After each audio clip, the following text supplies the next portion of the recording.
Hello, welcome into my little temple. I hope you're all doing really well.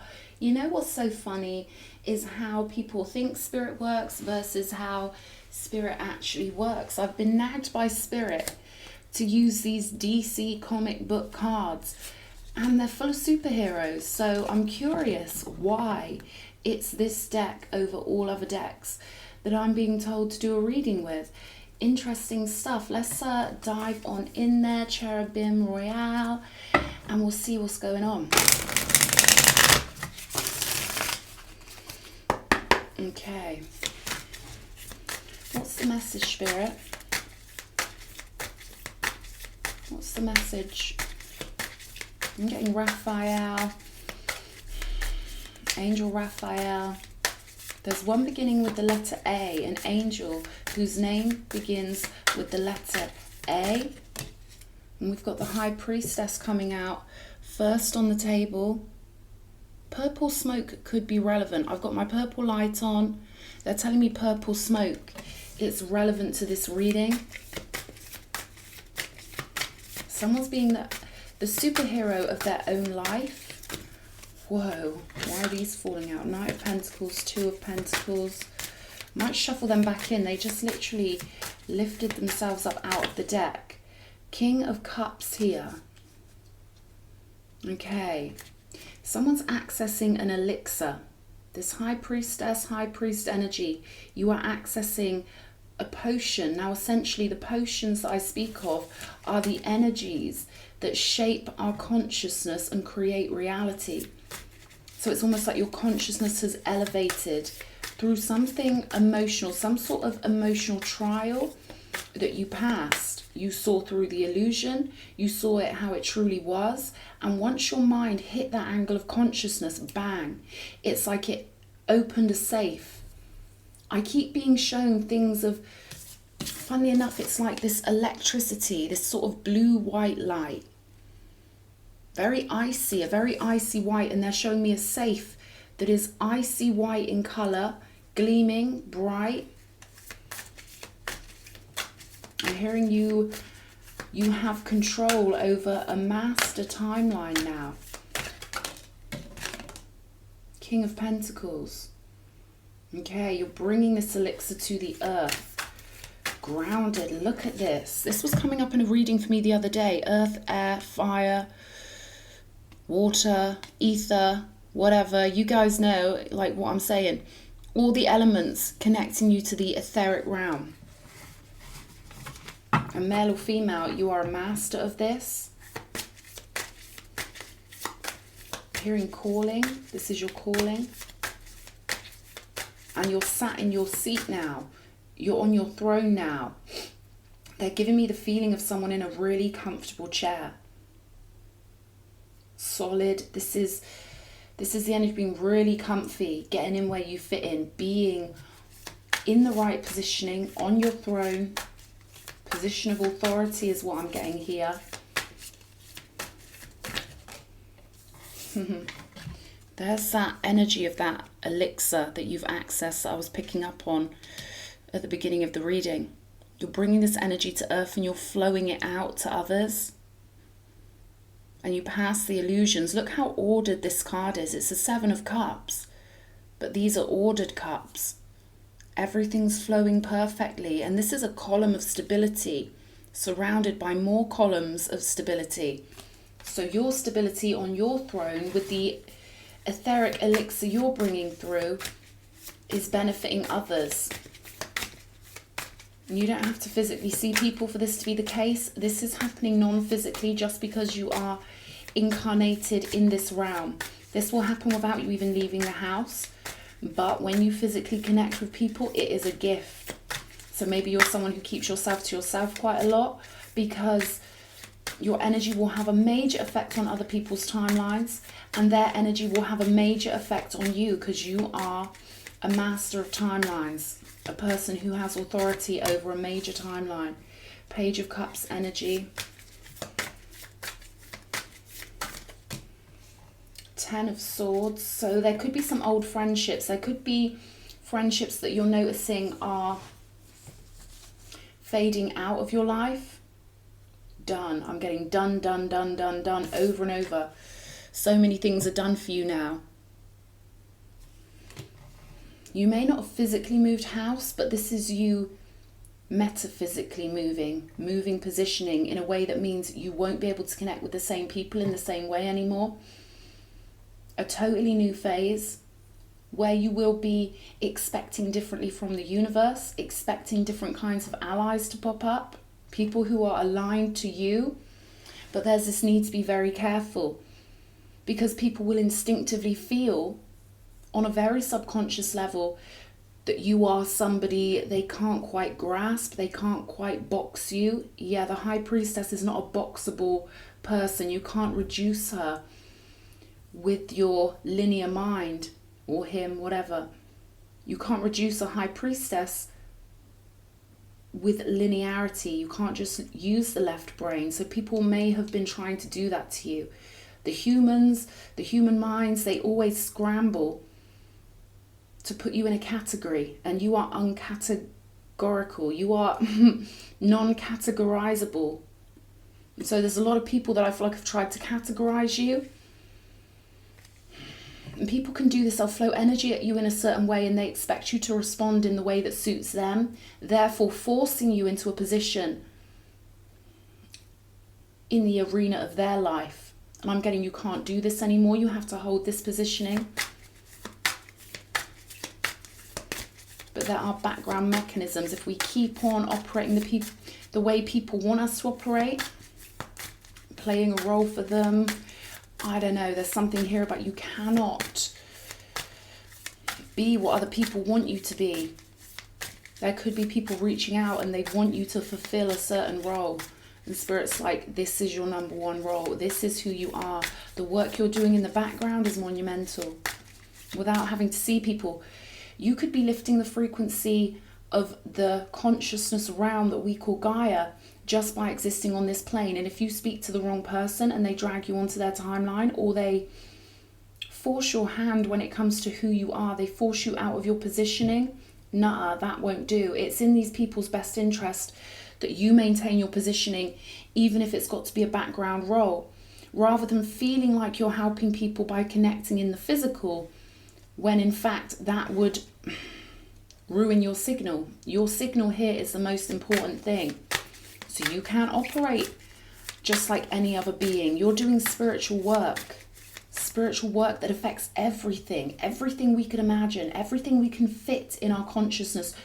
Your energy connects with, everything's connected. So these people might think they need you to play a certain role, but they don't understand the role you're playing is much more important, and you cannot contaminate this frequency. This is a responsibility. This isn't just like, oh yeah, I'm a high priestess. Listen, heavy is the head that wears the crown. We have great responsibility. This is no gimmick. Spirit's saying this is no gimmick. This affects the future. This affects the future generations, the cherubima, the babies who come in. Yeah, that's how important you are. So you can't let people pull you off through their little expectations of you. No, you work for the divine. Two of Pentacles. There's that Two of Pentacles again. Oh, this is a beautiful one. Temperance. Let me show you this. That infinity symbol linking everything together. All of the elements, the ether, the magic, you're bringing it onto the earth harmonically. This is your physical work now.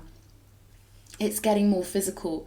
This sacred contract you have to hold this frequency in your mind, body, soul, your inner temple is affecting your outer world.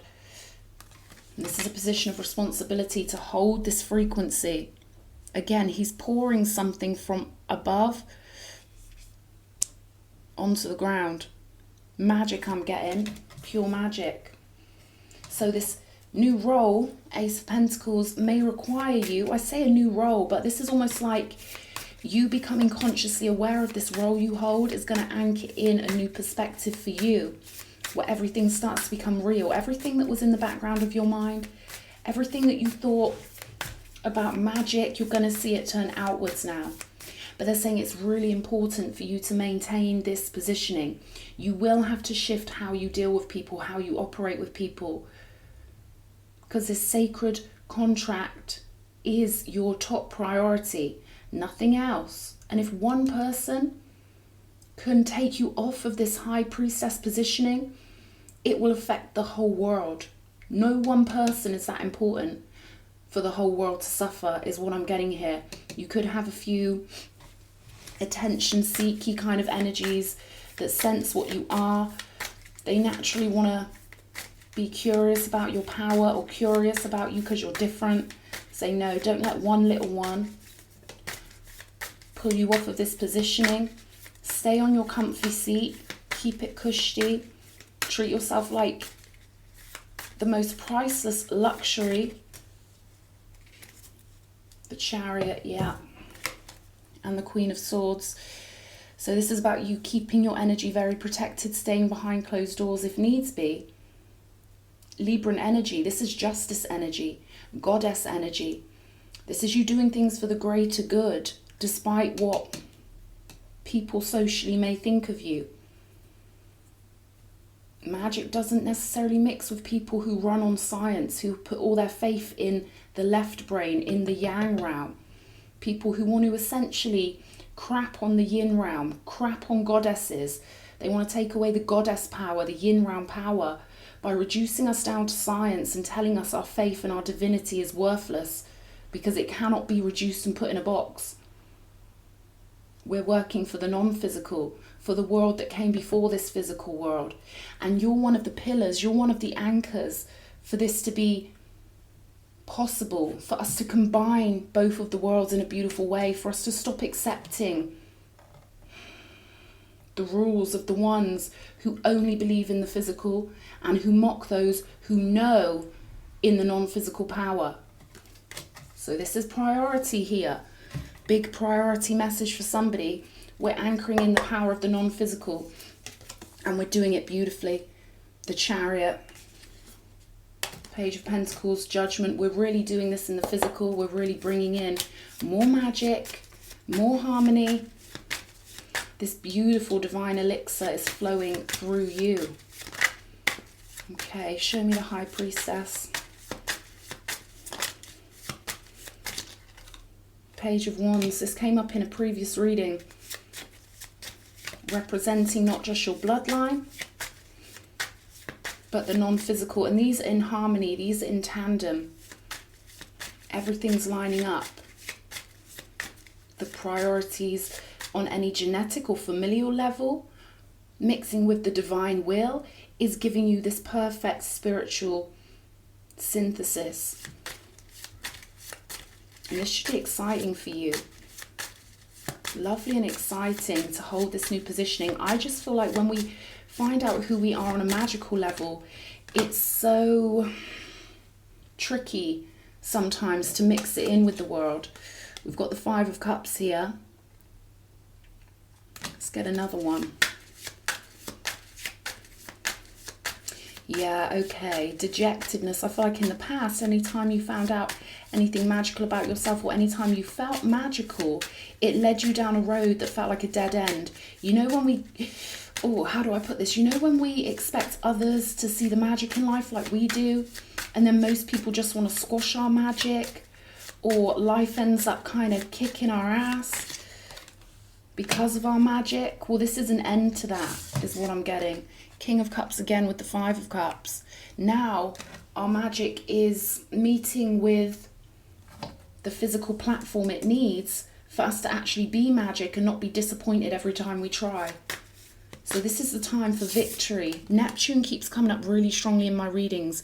King of Cups energy. We're pulling in the non-physical ocean. Each one of us is holding our frequency so beautifully that we bring the whole ocean with us.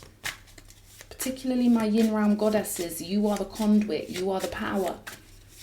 Every beautiful thought you think shifts the whole grid, but you're flowing in this beautiful ocean of energy through your auric field. And now is the time for us to go out and get the magic. Now is the time for you to really hold this positioning and know that you will not be met with disappointment this time. We've moved it on. We've rolled it on a lot better. We're in the future now. Queen of Wands. So now our magic will be met with energies that can actually match it. The meeting of matches. There's going to be no more anticlimactical moments. There we go. Because I feel like you've experienced some anticlimaxes before. New world, baby. This is new world energy. Queen of Wands energy all over this King of Pentacles, bringing the true divine radiance through and doing it beautifully. Warrior energy with the Queen of Wands. We've got the Queen of Coins here. See, this is that Juju I was just talking about. Hierophant energy on the bottom of the deck. This is the way we anchor in our beautiful divine energy and flow it out into the world. We accept our regality. We accept that which people call God gave us divine free will. We were born crowned. And then the world tries to convince us we are not crowned. Just because they gave up. Just because they accepted whoever's rules they met with. Well, we accept the true divine law and nothing but. And that's why we're so ferociously powerful in bringing this lovely elixir through. Let's have a look. Page of Cups energy.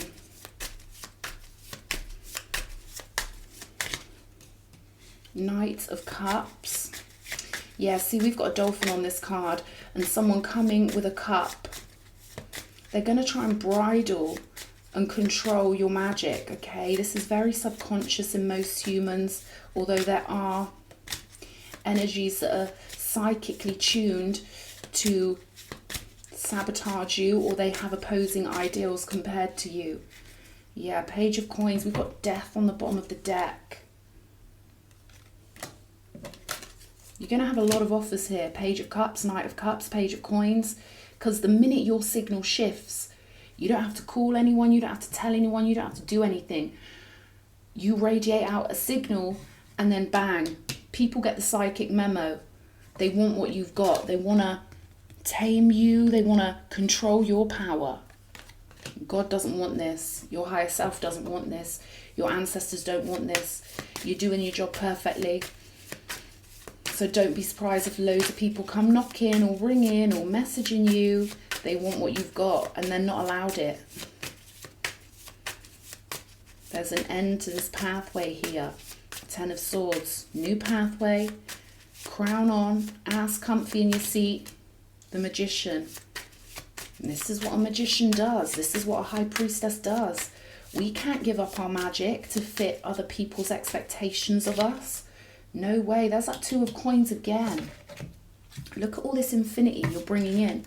I don't even know which ones to lift up first. That's the new Two of Coins. I just pulled this. Wow. Look at you. It's time for you to weave your true intention into the realm. It's time for you to really live from that royal positioning and know that it's not going to look crazy anymore, or even the people that think it looks crazy, it's none of their business. The ones who don't even believe in the non-physical, we don't have to worry about their ignorance. They have no power or control over us. They're going to try to have. They're going to try it. They're going to try and slow down this new chariot on this new road. But they're not allowed. Queen of Swords, you've got justice on your side. You've got the entire justice pantheon is what I'm getting. I don't care for labels, but I'm feeling this energy of any being or any idea of a deity who's ever existed or been thought up by humans and created non-physically, either via thought or because they are actually real. What they do is they show you. They embody the true idea of justice from a universal law standpoint, and they are all in your corner. Athena and many others. Real justice goddesses are on your side here. They're going to keep you balanced. This one's juggling, but she's balanced. Temperance energy. This is about your alchemy. This is about getting that elixir painted into the world around you, and you're gonna have to be staunch, and you're gonna have to be fully confident, and you're gonna have to not care if you look crazy for people, crazy to people, for being who you truly are, because you think from a non-physical perception. not from a physical. You are non-physical dominant. You are yin realm dominant. Powerful, powerful energy here.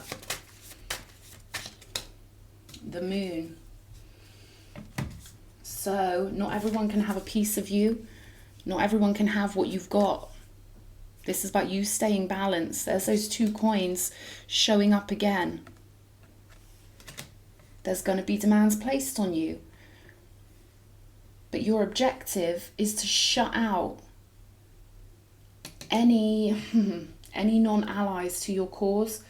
You don't really need allies. You're working with the universe. This is about wish fulfillment. You manifesting your idea of heaven on earth.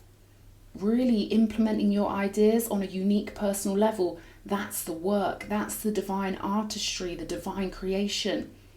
And your key is what satisfies you. So you being a master of timelines, it's essential that you get what you want because you've already got the blueprints. Those blueprints have to come alive. The seeds are already in you. Now we just have to get those seeds grown and physicalized. Yes, it's time for you to be as demanding of the universe as the Queen of Wands. You're not here to just sit around waiting for things to happen. You're here to be the master painter of your reality. And that is going to lift the frequency on a mega, mega level. And I say this in my readings all the time. We've got the energy God gave us. We've got source energy at our disposal. God doesn't want us asking him what to do all the time. It's like, I trust you. You're an extension of me. Go create. And that's the energy I'm getting here. You following every whim and wish, what satisfies you, what makes you feel good. That's the divine work. That's how we roll out a beautiful reality. And you're doing it. Be very discerning, my darling. I hope this reading's helped somebody. Mwah.